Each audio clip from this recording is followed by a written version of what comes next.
You know, I've been around for a while. I've met some interesting people. Done some crazy things.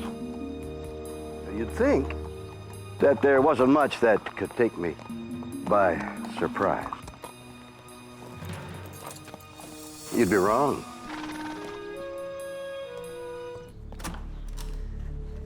The world is full of stories and science and things that amaze and confound me every single day. Incredible mysteries that keep me awake at night. Some I can answer, and others just defy logic. Does the human body contain mysteries beyond the realm of medical science? In a California hospital, dozens fall mysteriously ill after coming in contact with one woman. Real fear set in when we realized we didn't know what it was. Did she become a living chemical weapon? In New York, a man is struck by lightning and turns into a musical genius. Something happened in his brain, and he developed this incredible passion to play the piano. Can our brains be rewired? And in Tennessee, a young man cries tears of blood. I thought maybe I was going to pass away because I thought I was going to bleed out. But no one knows why.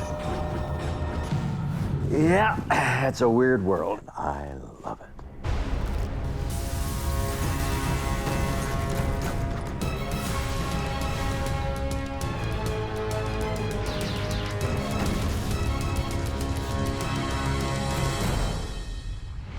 The human body. If you're like me, you probably take for granted that we walk around inside one of the most sophisticated, complex organisms in existence. You probably think you know a lot about it. But here's some stuff I bet you didn't know. There are 250,000 sweat glands in each of your feet, producing over a liter of sweat every day. No wonder they stink. Earwax is necessary for healthy ears. Your tongue is the strongest muscle in your body. Throughout your life, you will produce enough saliva to fill a typical backyard pool. A full bladder is about the size of a softball. And finally, most men have regular erections while they sleep. Not now, okay? It's amazing, isn't it? But how do they know this stuff? Is there anything modern medicine can't accomplish? Well, I can tell you, there is one thing. They can't explain the incredible story of Gloria Ramirez. February 19th, 1994. Respiratory therapist Maureen Welch is working nights at a hospital outside Los Angeles. I remember being on my shift, working in the neonatal intensive care unit, not having a lot of patients, and covering the emergency room. But the calm ends when a desperately ill patient is brought into the ER. We received a call that we're receiving a 20-something woman coming in for respiratory distress. 31-year-old Gloria Ramirez is suffering from advanced cancer. She is fighting for her life. She was in profound distress. Her condition was not looking well. Her color was poor. Her oxygen exchange was poor. Her ability to even speak in a sentence was remiss. It wasn't available. But there's something else about Gloria that troubles Maureen. There was an oily sheen on her body, kind of a garlicky smell. It wasn't overt. It was very mild. It would be almost something you'd miss if you weren't looking for it. That's not all.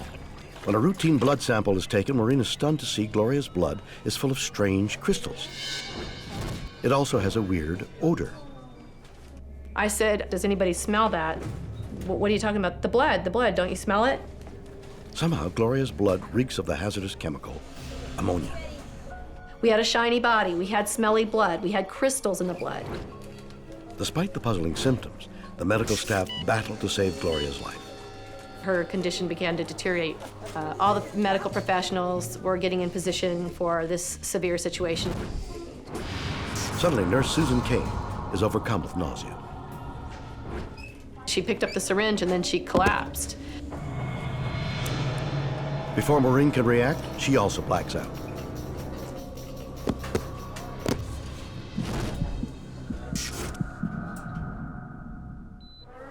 And the next time I woke up, I was incapacitated. IVs in my arm, and I was on a gurney with medical issues that I didn't know how I had gotten them. All I knew was that I was sick and I didn't know if I was going to survive or not at that time. More of Gloria's trauma team succumb. The exact cause is a mystery, but one thing seems certain. Whatever it is, it's coming from Gloria. That was when real fear set in, when we realized what we had, but didn't know what it was. When it was first aired, they said they thought it was organophosphate poisoning. And that sounded good, you know? After the fact, organophosphate would have been fine because they knew how to treat organic phosphate poisoning. And some of us were treated for it, which made us even sicker. Panic erupts in the ER, and the department is evacuated. There were ambulances and fire trucks and paramedics and all kinds of people around us. A skeleton medical crew bravely remains to work on Gloria. But soon after, she tragically dies. Whatever is loose in the ER is spreading. 23 of the 37 ER staff have bizarre and frightening symptoms that require medical attention. I was admitted to a hospital. I was there for a week. I had several apneic events, according to my husband, and I did not respond to him. And during that time, I had memory loss and aphasia. I was not able to speak well. My language had been, in some way, deranged. Maureen's colleague, Dr. Julie Gorczynski, is worst affected. She contracts hepatitis, pancreatitis, and a vascular necrosis, a disease that literally kills the bones of her legs. Gorczynski spends weeks in intensive care. The reality is that no one knew what was going on. A hazardous materials team is sent into Gloria's trauma room. You know, they investigated every drain, took every air sample, bagged the body so that no one else would be exposed. And in the days to follow, there was going to be a toxic, very high-profile autopsy. But the autopsy fails to find a plausible explanation. To this day, the Gloria Ramirez outbreak remains a mystery. Maureen Welch recovers, but her life is never the same. It took me 6 to 8 months to get back where I was before it happened. But I still have some of those moments with speech that don't allow me to express myself the way I once did. What caused 23 experienced ER staff to fall ill? Was Gloria Ramirez's blood toxic? Psychologist Dr. Melissa Sexton doubts it. Why? Not everyone who treated Gloria got sick. Why didn't the paramedics who are attending her also experience the same symptoms? Dr. Sexton is convinced the answer is an illness not of the body, but of the mind. A condition known as conversion disorder. It makes people ill purely through the power of suggestion. Conversion disorder is a set of symptoms that are not explained by any organic cause. Increased heart palpitation, fainting, nausea, vomiting, headaches, paralysis, or numbness, or loss of speech or hearing. And traditionally that's been the case, that young females are more susceptible to experiencing conversion disorder type symptoms. It is a lot like mass hysteria, but they won't be feigning those symptoms. They'll be real, but there'll be no cause biologically or neurologically even. The disorder's frightening symptoms arise from a surprising source, the power of suggestion. And if they see other people develop symptoms such as rashes or headaches or nausea, then that might trigger a response that mimics those symptoms, and so it spreads. It becomes contagious in that kind of way, much like a yawn. If I were to yawn and you yawn.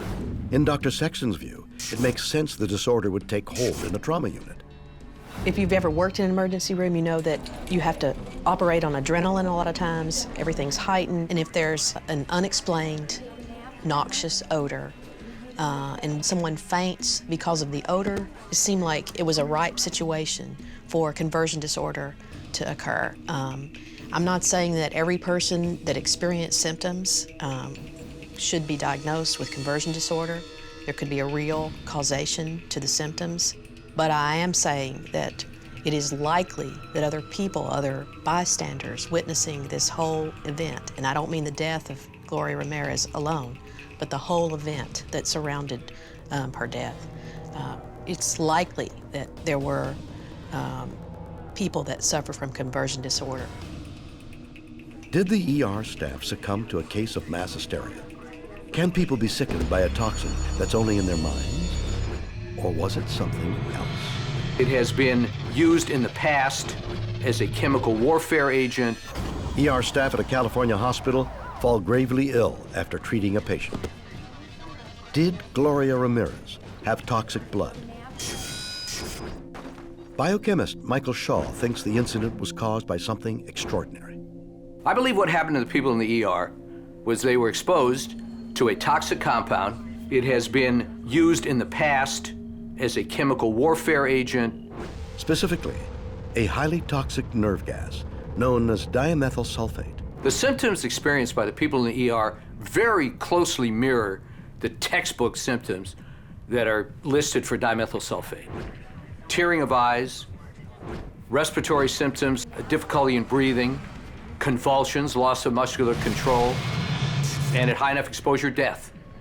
The gas is so toxic, even minute quantities are lethal. Dimethyl sulfate carries what's called IDLH, or immediate danger to life and health, of 7 parts per million, which is not a very high concentration. It has been suggested that perhaps twice that level could kill somebody pretty quickly. So, looking backward, the fact that there were non-lethal consequences meant it was a much smaller exposure. How did a deadly nerve gas get into a hospital ER? Remarkably, for once, it has nothing to do with a CIA plot. Dimethyl sulfate that was actually produced in the body of the patient, Gloria Ramirez, hence the name, the toxic lady. Now, just wait a second here. What did you say again? Dimethyl sulfate that was actually produced in the body of the patient, Gloria Ramirez. Right, that's what I thought he said. Now, this story is getting too weird.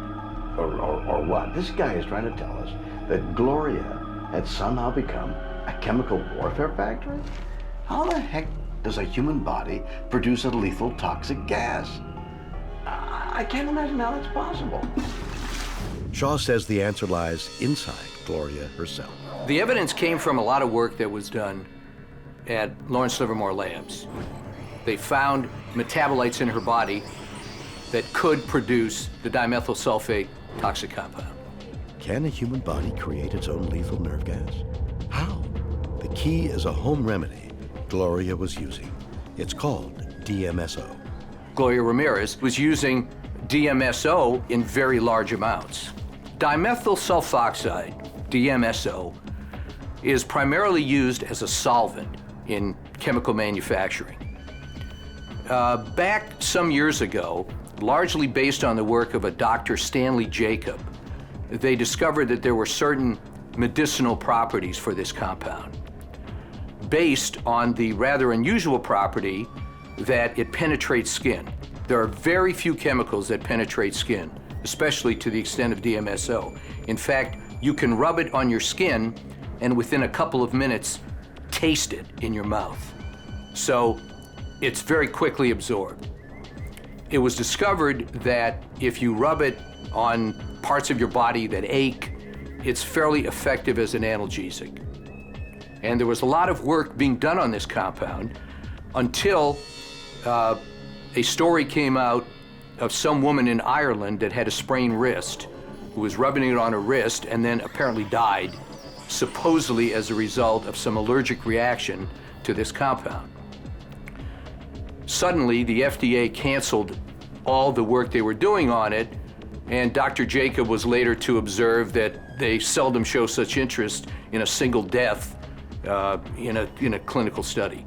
DMSO has been used for many years as a topical medication rubbed on the area of the body to relieve pain in such things as arthritis. Gloria needed DMSO to help her cope with cancer. It is said that people that use a lot of it end up smelling like garlic, and not in a good way.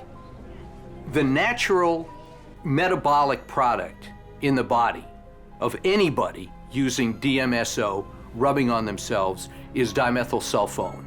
On its own, dimethylsulfone in Gloria's bloodstream was harmless. But it underwent another, more dangerous transformation. there are many strange things that can happen in a human body in an ER. There was a lot of oxygen used. There was electricity used for a defibrillation of the patient. So now you're catalyzing a very unlikely chemical reaction to the toxic compound dimethyl sulfate.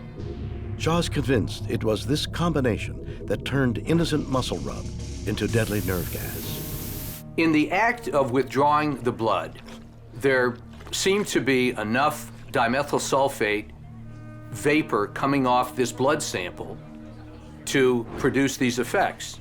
Fortunately, not enough present to kill the people, but enough present to get them sick. Did Gloria's blood produce a deadly toxin? Was it the product of a bizarre medical fluke? Or were there other, even stranger chemicals in the ER that day?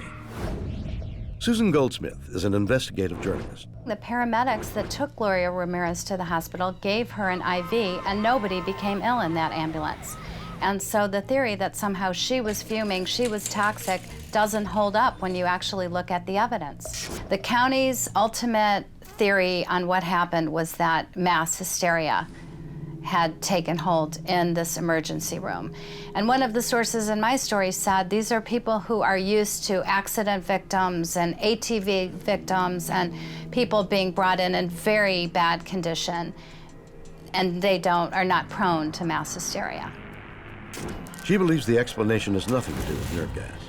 There was a theory forwarded by a couple of scientists with Lawrence Livermore Lab that a medication Gloria Ramirez was taking for her cervical cancer interacted with some oxygen in the ER that night and created this toxic environment. I spoke with the world's leading expert on that medication for my story, who told me the theory simply wasn't credible. There was no known history of that drug ever doing anything of the sort, and he said that the research was never published because it simply wasn't a credible theory.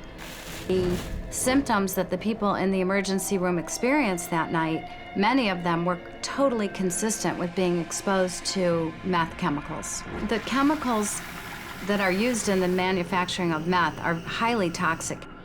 Somebody had a meth lab inside that hospital, and they were using the IV bags to transport the chemicals, and one of them ended up in the emergency room that night. A secret meth lab in an urban California hospital. It's not as unlikely as it sounds, according to Goldsmith. At the time, the area was the meth capital of the world. Meth labs had been found in a preschool or a daycare center and in a lot of other places throughout the county. A hospital is a very logical place for meth chemicals to be manufactured because there's a lot of chemicals around, there's a lot of smells, people know how to deal with different kinds of chemicals. Goldsmith's theory even explains Gloria's strange odor. The fumes and smells associated with meth labs are ammonia-like odors and sewer-like odors. And there had been several reports at this hospital prior to the Gloria Ramirez incident of patients becoming sick and reporting ammonia-like odors and sewer-like odors. But how did Gloria come into contact with the chemicals? Goldsmith thinks one of the IV bags being used to smuggle them was hooked up to Gloria by accident. So they put in an IV bag and someone smelled ammonia-like fumes, and very quickly people became quite ill and the ER was evacuated. But if this was the cause of the trauma team's collapse, why didn't anything turn up in the investigation? The record showed that they disposed of all of Gloria Ramirez's blood. Gloria Ramirez's autopsy was unprecedented. They had workers going in spacesuits with special oxygen being delivered to them via umbilical cords. They had constructed a special chamber inside the coroner's office for the autopsy. People monitored the autopsy via video monitor, and they had hazmat and fire crews standing by right outside. Hospital officials were facing a lot of liability. Maybe meth lab operators made sure that all the evidence went away. Was the Ramirez incident a case of mass hysteria? Did Gloria's blood generate a deadly nerve gas? Or were the ER staff felled by chemicals from a secret meth lab? Whatever the truth, the diagnosis is definitely weird Or what?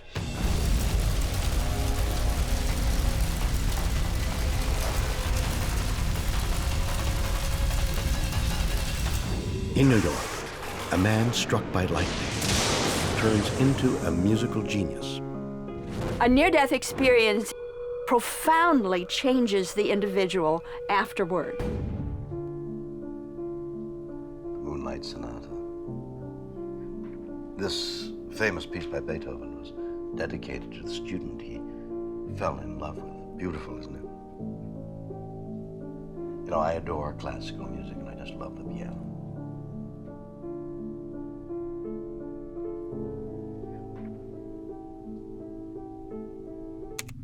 Pity I can't play it. Yeah, I know I should have kept up my lessons. Now it's too late because to master an instrument like this takes a lifetime, right? Wrong. You can do it in a flash. Albany, New York, August 1994.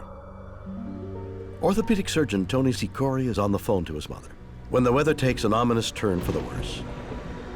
What happens next will become one of the most baffling stories in medical history. Ingrid Wickelgren is an editor of Scientific American Mind. He was just about to hang up the phone when some clouds came in. Suddenly, he heard this loud crack. He saw a flash. The bolt of lightning hit Dr. Sicori in the face. He was blown backward about 15 feet or so, and he apparently went into cardiac arrest. Tony is clinically dead, but his mind is very much alive. He saw his own body near him, but apart from him, and he thought, oh, I guess I'm dead. He wasn't upset that he was dead. Instead, he sort of felt at peace. And he reports that he sort of felt like he was jumping for joy at kind of being, on the other side.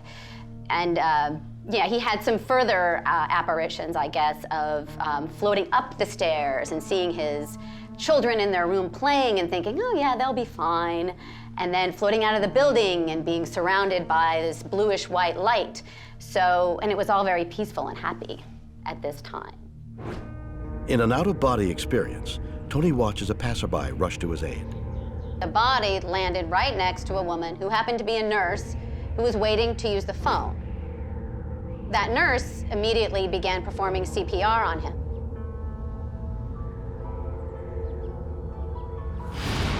Miraculously, she brings Tony back to life. Lightning strikes can be deadly, so it's not unreasonable to think he might have died without her assistance. Although technically dead just minutes earlier, Tony now feels fine. He even declines all further help. Well, he refused to go to the hospital. It's not totally clear to me why. I think maybe he figured, well, you're hit with lightning, you're either dead or you're alive. He happened to be alive. Or maybe he just didn't want to go to the emergency room. He'd been through enough. Amazingly, it appears Tony has suffered no ill effects from the lightning strike. And for a time, his life seems to return to normal. He saw his cardiologist when he went home, and his heart actually checked out fine. But soon after, Tony becomes aware of a peculiar change within. Dr. Sicori developed an incredible passion for music. Instead of the old rock that he preferred, he suddenly needed to hear piano music, classical piano music. A former football player, Tony has never listened to classical music before in his life. Now, his head is filled with it. He ran out to the store and bought CDs. And he bought this one CD of this pianist playing Chopin, and he played it on his way to work, on his way home from work, and then over and over and over again. Soon, just listening to music isn't enough. Tony has an overpowering desire to play it. He borrows a friend's piano. So we bought the sheet music for every piece on that CD, and he starts practicing. Learning the piano becomes an obsession.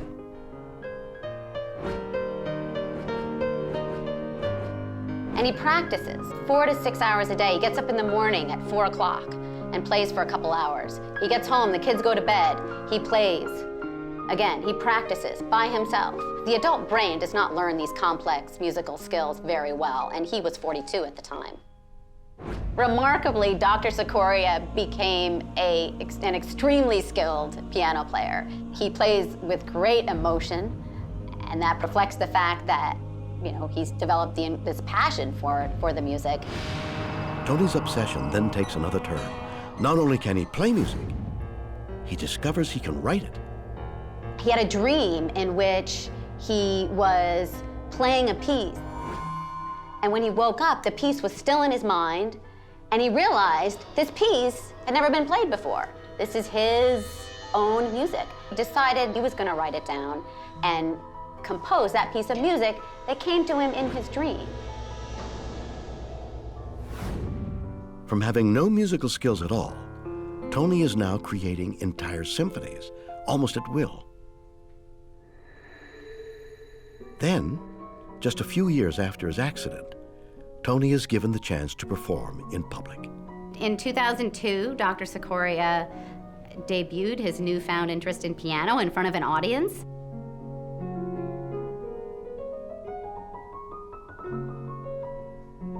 He must have been really nervous, but excited, and he played with great emotion. It got great reviews.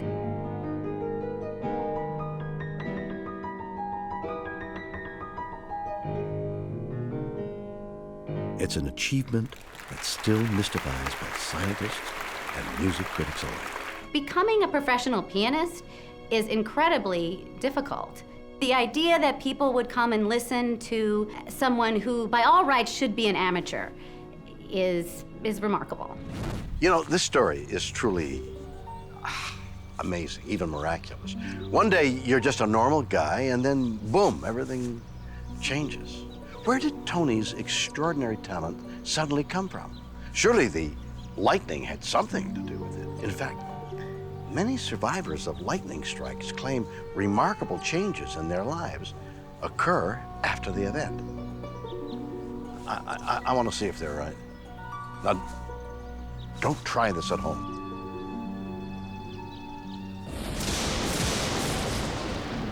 Funny, except for a need to lift my leg, I don't feel any different.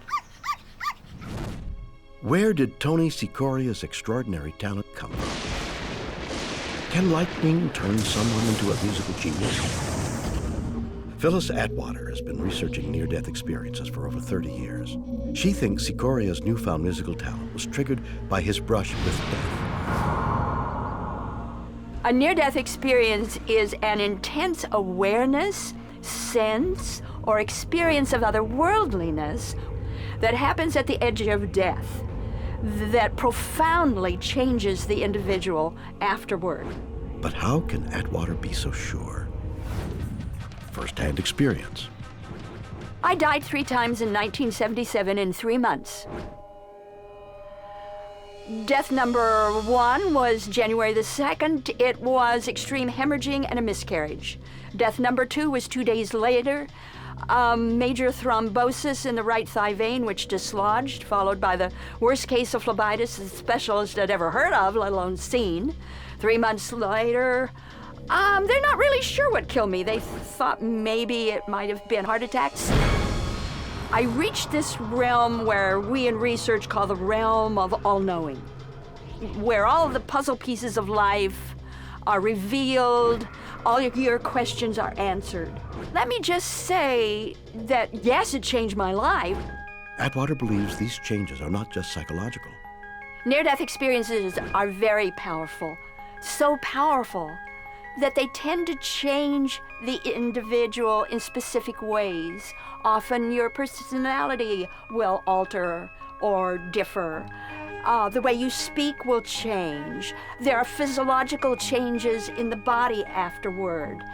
We don't hear much about those. We hear about the psychological ones, that you don't fear death anymore, that you come back more service-oriented, more loving, more caring. We don't hear about the physiological ones, and those are profound. It changes the body clock with most people, changes brain dominance with most people, changes brain structure and function with most people. There's a pattern of changes in the nervous system, the digestive system, and skin sensitivity. Did a lightning strike turn Tony Sikoria into a musical virtuoso? it opens up the creative doors. You are inspired, and you want to create things, you want to do things.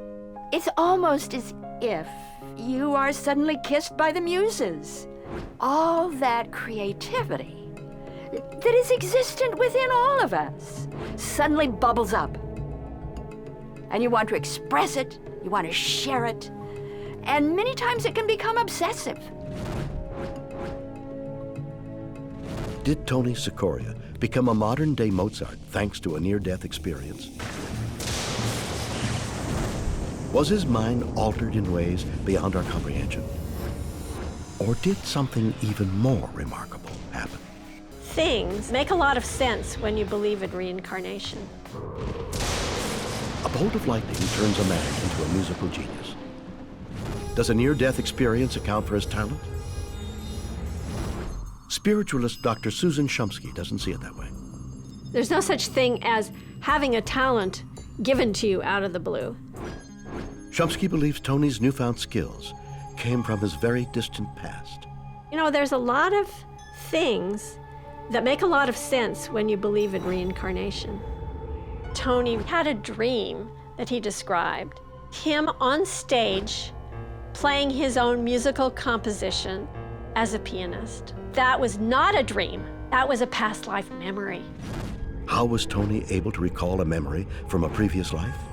We develop many skills through lifetime after lifetime after lifetime as we reincarnate. The mind stores all of our memories, not only from this life, but from all previous lifetimes. And we can tap into that storehouse and we can develop talents and abilities that we have developed in past lives. Shumsky's convinced the lightning strike allowed Tony's brain to access more than just memories, but past life skills as well. Tony was a composer and a musician in his past lives. When Tony had his bolt of lightning, I believe that this lit up parts of his brain. This awakened something in himself that he already had. His natural ability started to come out. The skills of music, composition, playing a piano, that he had been that in a past life. Shumsky says the bolt out of the blue steered Tony towards his true destiny. Tony says that he's a different person, but I believe that now Tony is more himself than he's ever been. Do we all have former lives very different from our own? And can we harness past life skills and use them in the present? Neuroscientist Dr. Brent Harris agrees something profound happened to Tony Sikoria, but he doesn't think it had anything to do with reincarnation. When the brain gets shocked by a lightning strike, it's impossible to know exactly what's going to happen because it can have a severe effect that causes massive damage to the brain, or it can be actually fairly mild and cause no noticeable damage. However, in Tony's case, Dr. Harris believes the lightning literally rewired his brain. An incident like this is 1 in a million. It's possible that the lightning strike that affected Dr. Sikoria's brain altered his frontal lobe neurocircuitry, releasing him to follow a newfound talent in music. How is this possible? And why music? The frontal lobe helps to control creativity and our ability to make decisions about, whether we want to be creative or not. And so when changes happen in the frontal lobe, we become less inhibited. The neural circuitry may have become changed to reawaken innate ability in him or an ability that developed during childhood that had been somewhat repressed for most of his life. I believe as a neuroscientist that we certainly have developmental periods where we are changing the circuitry within our brain, making it stronger, making it weaker, based on what we're doing. And that's why during early childhood development, it's so important to expose kids to music, to reading, to physical activity, so that their brain development parallels their body development. But if Tony's brain was rewired, why didn't his new musical abilities begin immediately? I think that probably relates to some recovery time after the lightning strike and and the intense training that he started doing again immediately during that time period to re-energize those specific areas of the brain that were important in music. Did Tony's brain get rewired by a lightning bolt? Do near-death experiences alter the way we think and act? Or can skills from our past lives be transferred to the present? Whatever the answer, Tony's story is weird. Or what?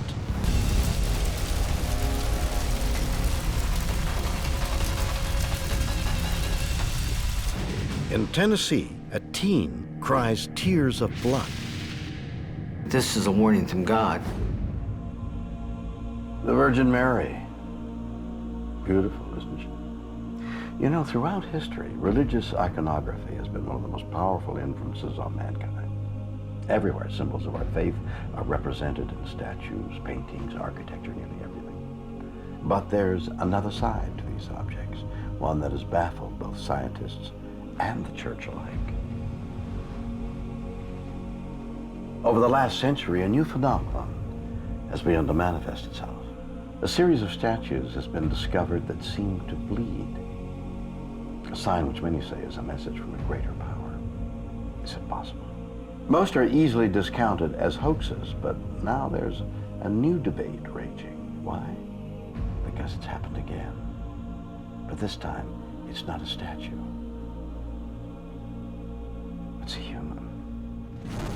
Rockwood, Tennessee, 2009. Like many other boys his age, 15-year-old Calvino Inman is enjoying life at junior high school. But one morning in early May, Calvino's life takes a bizarre and frightening turn. I was getting out of the shower and I was wiping the mirror because I was about to dry off. And I looked into the mirror and I seen my eyes were bleeding and I freaked out. Streaming down my face and running down my cheek. Calvino has no other symptoms and has never had a problem with his eyes. Some of everything went through my mind when I first seen that. I got nervous, I got scared. I thought maybe I was going to pass away because I thought I was going to bleed out. Horrified, he rushes downstairs to his mother, Tammy. I said, what'd you do? You scratch yourself? I'm not knowing exactly what he's talking about. So by the time I get up close to him, I'm seeing that the blood is coming down both eyes. So I panic. He's scared, I'm terrified. She races him to the hospital.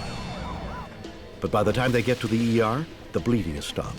When I got to the hospital, they pretty much act as if we were lying about everything. They done an eye exam on him, couldn't find no traces of the blood, so they looked at us and like, okay, well, if it happens again, come back.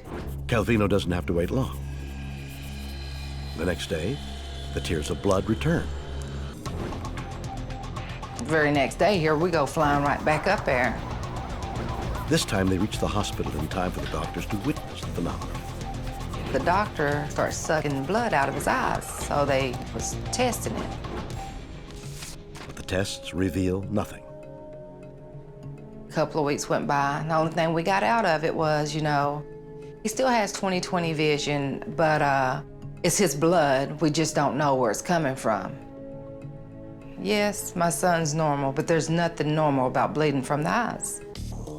Calvino's condition gets worse. He begins crying blood for hours. The longest one that I can remember, I think, was about 2.5, almost 3 hours. Calvino's strange affliction also starts to impact his personal life. There was people, they'd just come up and stare at me. They wouldn't say not one word to me, they'd stare at me and then walk away. People were getting ignorant and they were talking about how they didn't really want me going to their school. People were telling me that I was possessed. They were just saying all kinds of crazy stuff. He was riding on his moped one day, and literally a woman in a SUV ran him off the road. I missed almost all of school because of all this stuff going. The times that I was there was drama, and I didn't really want to be there. And then the times that I wasn't there was drama, and I still didn't want to be there. It got to the point where I just wanted to be at home and lay in bed all day. Calvino is so traumatized, he becomes a recluse. And then the condition begins to spread. When it came out of my mouth, that was a lot of blood. And it wasn't like it was coming out of my tongue or nothing. It's like I was vomiting out blood, pure blood. Today, doctors still don't have a cause or a cure for Calvino's mysterious bleeding. Blood comes from my eyes, nose, and my mouth. It comes randomly. You never know. Honestly, I have no clue on what happened, what I could have done to make this happen to me. I still keep the faith that one day that somebody's gonna eventually have an answer for this. I pray that it'll stop, and I have people who pray for me that it will stop. Why does an otherwise healthy teen cry tears of blood? Demonologist and professional exorcist Chris Ward thinks the answer is obvious. I believe that Calvino's tears could be the very first stage of a possession. Demonic possession, having your soul taken over by an evil spirit, or even the devil himself. It's a truly terrifying prospect. Do these malevolent beings actually exist? The devil is real. In fact, there are devils, there are demons, there are curses, there are hexes, spells. They're all very real, and they can completely destroy your life. But how do possessions happen? Demons enter through traumatic experiences. It can also happen through generational curses. With their spirit weakened by some traumatic event, Ward believes the victim's soul becomes ripe for demonic picking. Possession to me is like a personality hijacking, that there are disembodied spirits that actually thirst for a body and will want to come in and completely bully out your personality and take over your body. So it's like a hijacking. Is a demon trying to take over Calvino? Chris Ward also believes there might be another force at work inside him, but it's a little more friendly. It's a possibility that this is a warning from God. Oftentimes in the Old Testament, whenever God had to correct a nation or correct a people, he often sent a prophet or a warning. I believe it's a good possibility God is using Calvino to give a message to people. Is a battle between good and evil raging inside Calvino? Chris Ward thinks it's a possibility we must consider. I believe that God is trying to reach out to us and give us a chance to repent and return to a world where we do have accountability towards our fellow man. Is Calvino possessed by a demon? Are his tears of blood a warning of impending apocalypse? Or is there something even more bizarre at work?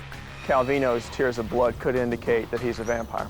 A Tennessee teenager cries tears of blood, seemingly without a cause. Is he possessed by demonic spirits or a messenger from God? American Studies PhD student John Browning is a monster expert. He asks us to consider a different explanation.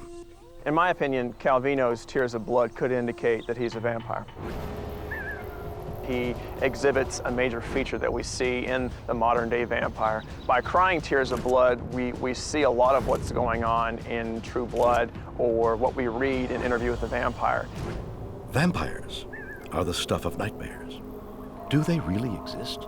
My ethnographic study is people who live in New Orleans who self-identify as vampire. And what that means is that they consume human blood or animal blood or take what they call psychic energy. Sometimes they do both. A sanguine vampire is someone who consumes blood. A psychic vampire is someone who consumes psychic energy. And a hybrid is someone who does both. And that condition, this desire to take one or the other, is something that they experience very early in life, generally around puberty. And if they don't take one or the other, they feel unnaturally weak. They can eat plenty of food, vitamins, you name it, and they still won't feel particularly normal or healthy until they discover that if they consume one or the other, it helps them and they feel better. For them, it's more or less something that they have to do. If they don't take the blood, then they will begin to feel weak. Some of them have tried to test themselves by not doing it and wound up putting themselves in the hospital. So are Calvino's tears of blood a sign that he's turning into a creature of the night? Crying tears of blood harkens back to cases in the 1600s and 1700s in Europe where villagers were exhuming bodies of people who were suspected of being vampires. There would be blood coming from the mouth, eyes, nose of the corpse, which they just assumed was the blood of the victims the vampire had been feeding on. And especially prominent was the blood coming from the eye area. But Browning cautions us not to go running for our crucifixes and wooden stakes just yet. Tears of blood alone don't make Calvino a vampire. If Calvino were a vampire, he would need to exude more than just blood from his eyes. There would be other characteristics. For example, you might see some of Calvino's relatives or neighbors complaining at night that they see visions of Calvino, that he visits them in their dreams, that they see him popping up in their bedrooms at night, and they would have to complain of lack of energy, and in some cases, blood. For Browning, only time will tell if Calvino is becoming a vampire, but he has a stark warning. If Calvino is becoming a vampire, I don't think he can stop the process. So this young innocent boy, Calvino's a vampire. I mean, come on. I know vampires are all the rage in the world, but do they really expect us to believe that these blood-sucking monsters really exist? Just in case. Are Calvino Inman's bloody tears a sign that he is becoming a vampire? Ophthalmologist Dr. Alan Shlomovic doesn't see the supernatural in Calvino's tears, but he finds them no less amazing. This is a very rare condition. I think there may be 5 articles in all of the peer-reviewed journals that review this. I've been doing this for 26 years. I think I've seen one other case of hemolacria. Hemolacria just means blood in the tears. For Dr. Shlomovic, hemolacria is just the beginning of this medical mystery. Blood showing up from anywhere in the body is usually an ominous sign, although it can be due to many things. It's a symptom, it's not a disease. But a symptom of what? There's a spectrum of diseases that will cause hemolacria. There's infection, there's inflammation, there's certain bleeding disorders. There's been another case report in the literature where there was a lady from Zimbabwe who had tuberculosis of her nasal sinuses, and this resulted in hemolacria. I don't think that's what Calvino has, but there are other more worrisome conditions, such as a tumor, which could block the natural flow of the tears out of the eye. The good side of it is I don't think he's losing enough blood that it would affect his overall well-being. So I think that would be something you'd have to check, is his overall hemoglobin, hematocrit, just to make sure that stays within normal limits. And also, I'd be concerned about his bleeding through other mucosal membranes. Although confident there's a scientific explanation for Calvino's condition, Dr. Shlomovic admits it may never be found. I know that he's had CAT scans and MRIs. It's just one of these unusual circumstances that we cannot explain. Is Calvino Inman a medical enigma? Are tears of blood a sign of possession by a higher or diabolical power? Or is this proof that vampires exist? Weird. Or what?